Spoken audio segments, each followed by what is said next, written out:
Okay, hi, Assalamualaikum warahmatullahi wabarakatuh. Okay, so today we are going to learn about unit number 8. It is about time to spare. So, what is time to spare? Okay, time to spare adalah masa untuk kita gunakan. Okay, masa yang untuk kita gunakan.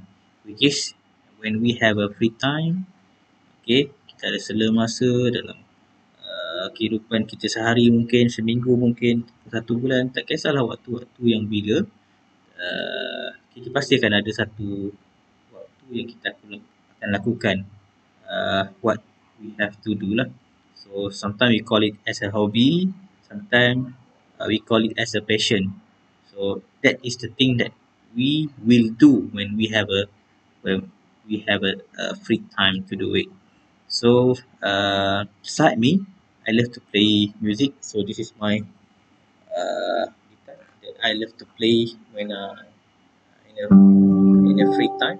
So this is how I manage or use my time with benefit activities.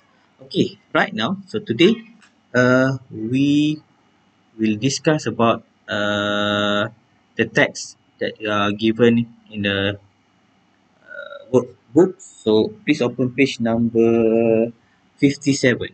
So page number 57.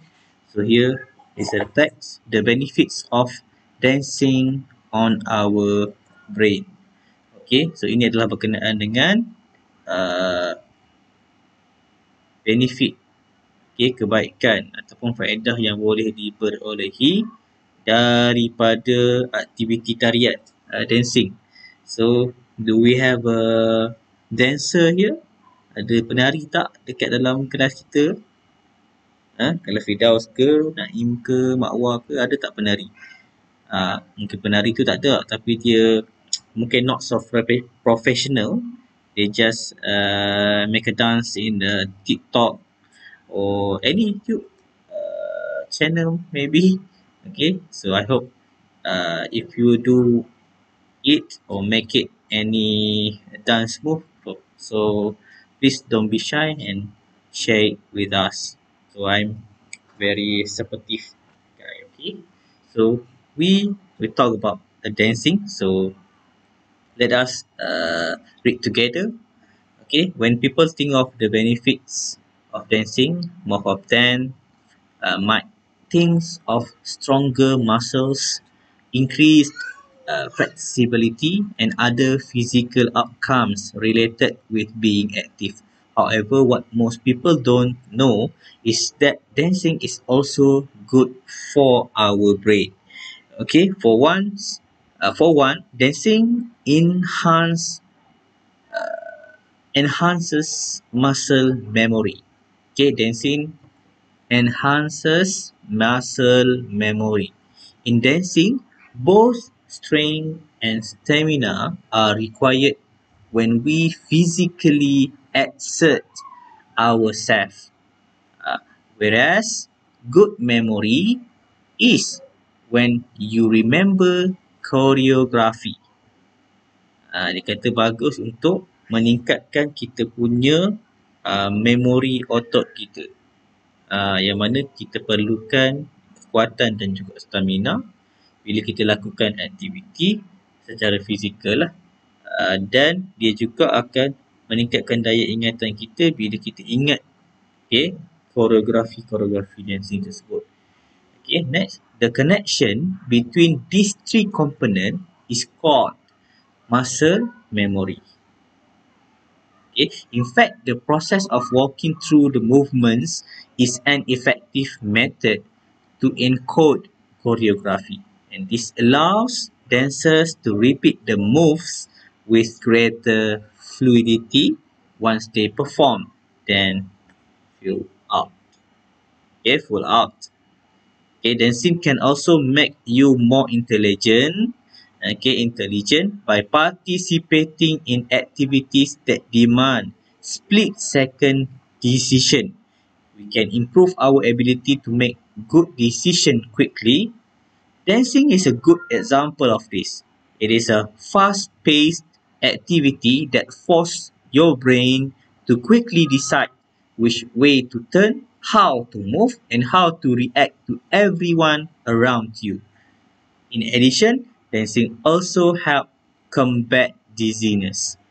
Okay, kepeningan kan. Dia juga menentang kita punya pening tu, how we deal with it.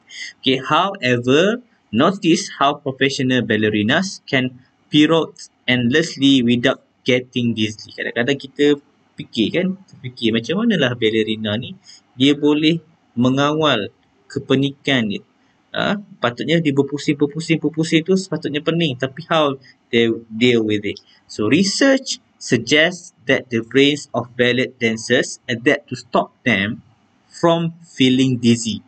After years of training, they gain the ability to suppress signal from the inner ear that are linked to the cerebellum, so making them resistant to feeling dizzy. So if you have a balance issues, so perhaps wiring your brain with dance lesson could help. So even the beginner level. So dia cakap apa kat ujung tu, dia kata jika anda ada masalah tentang keseimbangan badan, kita boleh mulalah untuk belajar menari, okay? Untuk tingkatkan kita punya kemahiran untuk imbangan badan. Okay, so kita akan cuba jawab dulu soalan-soalan yang dalam ni. So tengok tengok ke dalam ni. So most of people think of stronger muscles, increased flexibility, okay, flexibility, and kita tengok ada yang hampir sama kat sini. Stronger muscle, increased flexibility, and other physical outcome. Yang tu jawapan dia. Okay, jawapan untuk nombor 1 Ni, other physical outcomes. Yang tu awak tulislah sendiri ya. Okay, so gitu. We go to the number 2. Both are required when we are physically exert ourselves. Okay, kita cari kat sini perkataan yang ada exert ourselves. Okay, both required. Okay, ni dah ada jumpa dah. Both strength and stamina. So ini So dalam jawapan tu dia kata kita tak boleh nak ambil semua banyak-banyak. Kita hanya perlukan tidak lebih daripada 3 patah perkataan sahaja. So kat situ strength and stamina. Okay, number 3. What is the connection between strength, stamina and good memory core? Apa yang dipanggil kat situ? So these 3 component is ni core dah ada kat sini dah. Muscle, memory.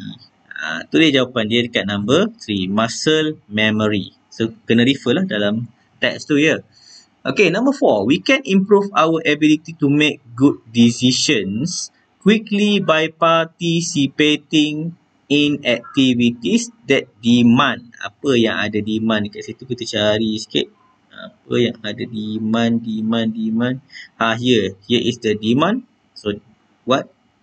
It's demand split second decision. Kebolehan dia mengubah keputusan dengan cepat. Tu split second decision. Boleh ubah keputusan dengan cepat. Ini kemahiran dia, kebijakan dia. Okay, so kita boleh jawab soalan itu. Split second decision. So number 5. Dancing is that force your brain to quickly make a decision.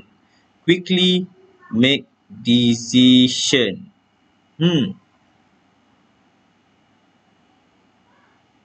Okay. It is the fast-paced activity. Apa maksud fast-paced activity ni? Dia adalah aktiviti kepantasan, kecekapan berfikir. Okay. And that force your brain to quickly decide. Okay. Itu jawapan bagi soalan number 5. Number 6. Research shows that brain adapt to stop them from feeling dizzy. Okay, ini apa ni? Apa yang otak siapa ni yang boleh adapt to stop feeling dizzy? Ni kita ada jawapan. Brain of ballot dancers. Okay. So, kalau perasan dekat sini, brains tu kat belakang. So, awak kena tulis apa kat sini? Ballot dancers with apostrophe ya. Kena ada apostrophe. Kena ada koma atas tu. Okay. Untuk menunjukkan kepunyaan ballot dancers. Okay. Ballot dancers frame that to stop them from feeling dizzy. Okay. Itu number 6. Number 7. Sorry. Number 7, the ballerinas gain the ability to. Okay, to apa ni? Kita refer pada they gain the ability to. Dah ada kat sini. Suppress signals. Okay, itu jawapan dia. Suppress signal. Untuk menghalang signal ni apa ya? Indicator lah kan. Apa nama panggilan signal? Amaran. Ataupun arahan. Okay, maksudnya dia ada kelebihan untuk halang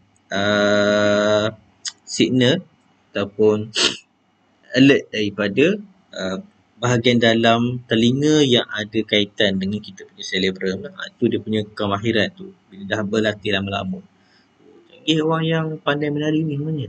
Terutamanya yang bahagian ballad lah, sebab dia memang deal dengan balancing, deal dengan turning in the point kan.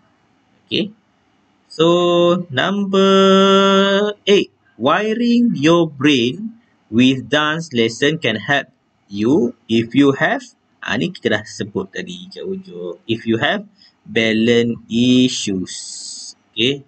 If you have a balance issues, okay, kita boleh deal dengan have balance issues. Kita boleh cuba untuk buat ataupun belajar menari, terutamanya ballet. Ada yang sanggup tak belajar ballet? Kalau tengok pakaian orang ballet kan, amboi. Pakai macam tak nak pakai baju je. Okay, tapi walaupun dia sarung semua, tapi tetaplah, okay, tetap tak cukup lah. Kita sebagai seorang Muslim, tak payahlah. Banyak lagi dia nak belajar kan. Okay, tengok sini. So, kita pergi pula pada soalan yang seterusnya. Number 9. Soalan ni kita perlukan untuk refer maksud yang hampir sama kepada perkataan yang ada dalam teks. Okay, so kita kena cari apakah perkataan yang sama maksud dengan intensifies. Okay, menekankan, increases or further improves the quality, meningkatkan kualiti. Apa yang boleh meningkatkan kualiti dalam kita punya teks tadi? Jom kita refer. Okay, meningkatkan kualiti. Increase, sama kan perkataan yang digunakan. Okay, saya nampak ni perkataannya. Enhances. Okay, kita guna warna hijau pula. Okay, enhances. Itu jawapan yang sesuai dengan ini tadi. Okay, intensifies, increases or further improves the quality. Okay, enhances. Okay, you jawab kat bahagian sini. Enhances. To prevent or inhibit. Untuk halang. Untuk halang. Halang. Tadi kita dah baca kat sini. Perkataan yang ada yang saya sebutkan tentang menghalang tadi. Ini. To suppress signals. Dekat sini kena ambil suppress signal ni. Suppress. Bukan suppress signal. Ambil suppress saja. Perkataan tu bermaksud sama dengan maksud prevent or inhibit. Halang. Okay, tidak benar kan. Okay, suppress. So, you put the answer here. Okay, sekarang kita nak tengok pula bahagian grammar. Okay, untuk bahagian grammar hari ini kita akan tengok tentang dua benda yang kita sebut sebagai modal verb dan juga semi-modal. Okay, jom kita tengok dulu apa itu modal verb. Okay, modal verb ni digunakan untuk kita boleh sebut menyatakan, untuk mengemukakan. Okay, boleh juga untuk kita menanyakan, untuk dapatkan kepastian, untuk bercerita berkenaan dengan kebolehan, boleh ataupun tidak boleh. Patut atau tak patut sesuatu tu berlaku. Mungkin juga kita boleh menyatakan permintaan. So, ini adalah perkataan-perkataan yang menyatakan tentang benda tu. Tulis kat sini, is show to something is certain. Tiba-tiba berlaku, it's possible or impossible. Ada kemungkinan ataupun tidak ada kemungkinan. Cerita berkenaan dengan kebolehan. Talk about ability. To ask permission and to make request or offer. So, ini perkataan yang kita boleh guna. Okay, first kali kat sini kita ada kita sebut sebagai should. Should. Should ni used to make recommendation or give advice. Kalau kita bahasa Melayu, kita biasa gunakan dia sepatutnya. Dia patut untuk bagi nasihat ni. Awak patut. You should. Sebab tu dia bagi example kat sini. You should take dancing lesson. Awak patut ambil kelas menari. Itu dia punya contoh untuk perkataan should. Awak patut. Okay. Boleh tulis. Siapa yang tak ada ni, tak ada kamus, boleh tulis kat situ. Awak patut.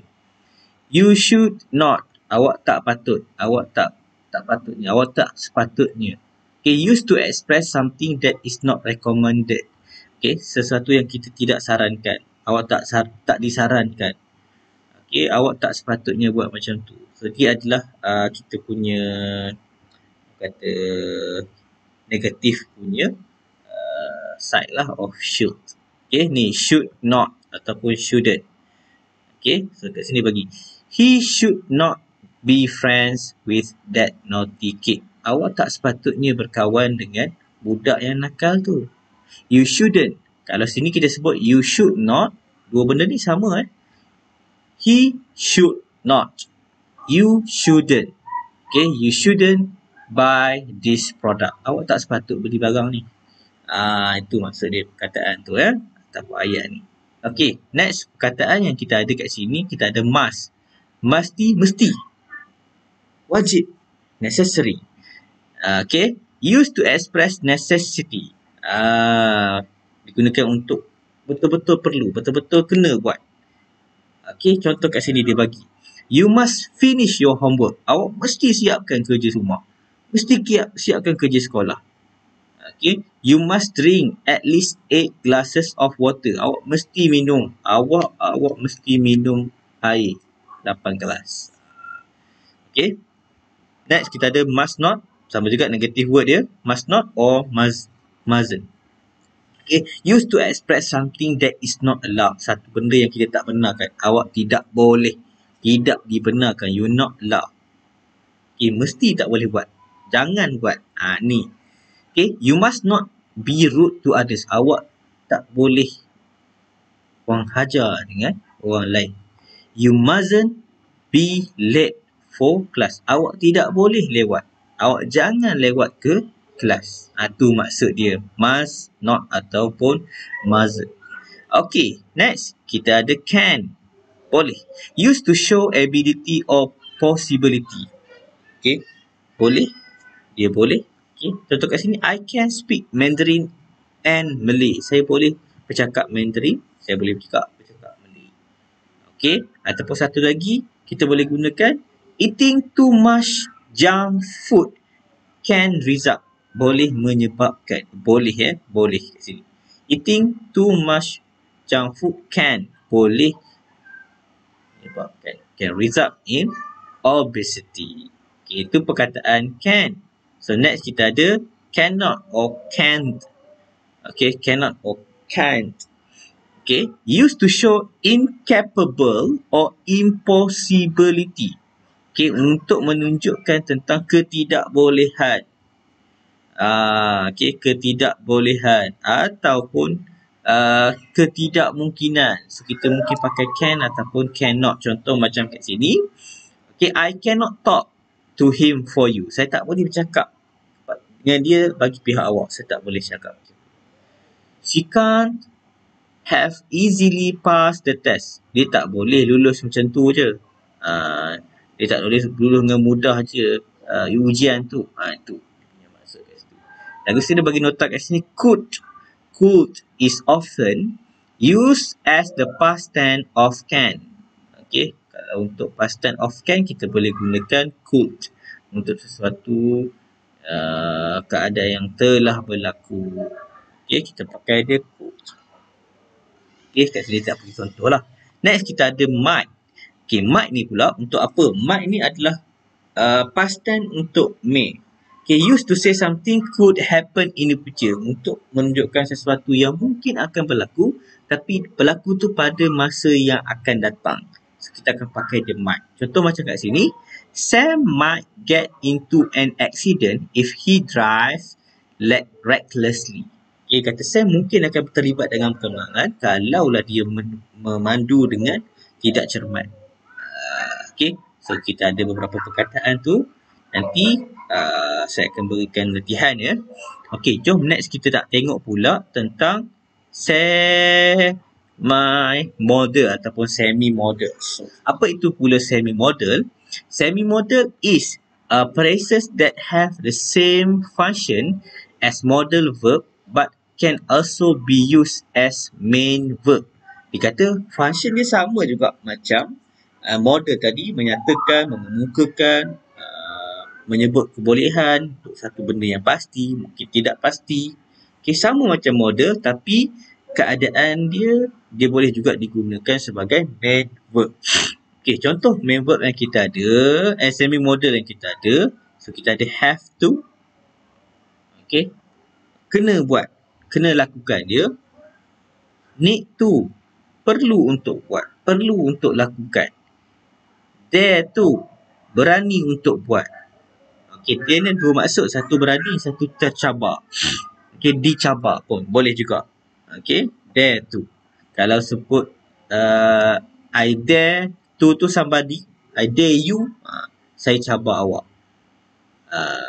Okay, Aisyah dare to climb the mountain. Itu maksudnya dia berani. Okay, dan kita ada ought to. Ought to ni maksudnya sepatutnya. Okay, dia sepatutnya, contoh, dia sepatutnya melakukan sesuatu. Okay, and then used to ni dia, used ni dah kita pakai di past tense. So kat sini used to ni dia telah digunakan. Kalau kita translate biasa macam tu, digunakan lah. So dia adalah keadaan yang mana sepatutnya kita kena buat benda tu.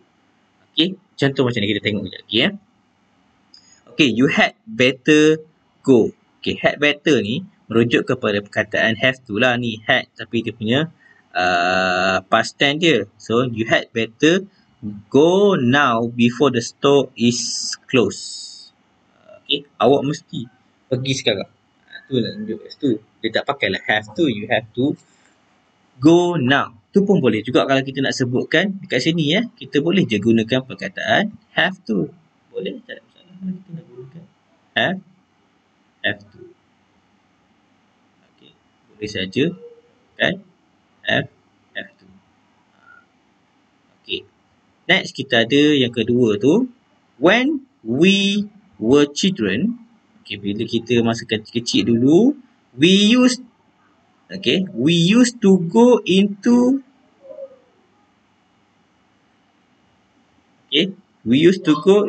the woods. Okay, kami pernah ada kat situ. Maksud used, kita pernah berada dalam keadaan tu. Lepas tu digunakan we used to go. Okay, kalau kita pernah berada dalam keadaan tersebut, mungkin berbahagi ke, tak kisahlah berbelah bagi ada dalam keadaan tersebut ya. Sepatutnya ada kat situ ke, tak sepatutnya ada kat situ ke. So, kita mungkin boleh gunakan perkataan used ini. Okay, tu yang B punya example. So, yang mesti, we tell her she ought not to befriend him. He is a drug addict. Okay, kami beritahu dah dia. She ought to. Dia tak, ought not ya. Ought not. Tak sepatutnya berkawan dengan dia. Because he is a drug addict. So, ought to ni bermaksud tidak sepatutnya. Ought not to. Itu tidak sepatutnya. Okay. So, ni kita ada we are used to. Okay, kita used to ni Use to ni buat apa? Keadaan, tentang keadaan dia. So, to the constant noise of the traffic outside. Kami selalu berada dalam keadaan bising disebabkan oleh trafik kat luar. Itu maksudnya. Keadaan tu telah berlaku. Tunjukkan dia keep repeating on that. Okay, none of you need worry. Okay, tak ada orang pun yang perlu risau. Okay, tak ada orang yang perlu risau. We are safe and we will arrive at our destination soon. Okay, so itu sikit belajar pendengar saya berkenaan dengan model verb dan juga semi-model verb. So, with the instruction or the notes that I discuss with you here, so saya nak awak jawab lah soalan dalam Google Form yang saya bagi di Telegram. Saya minta awak jawab, and then selepas jawab, tolong screenshot awak punya bahagian skor ke tu, and then send dekat kita punya Telegram, ruangan komen ruangan komen. Klik komen tu, awak hantar kat situ awak punya jawapan. So itu saja untuk kita punya pembelajaran hari ini. If you have a question, so please put inside of your Telegram. Okay, so I will stop here. So kita akan jumpa lagi. So see you next. Thank you very much and stay safe. Assalamualaikum warahmatullahi wabarakatuh.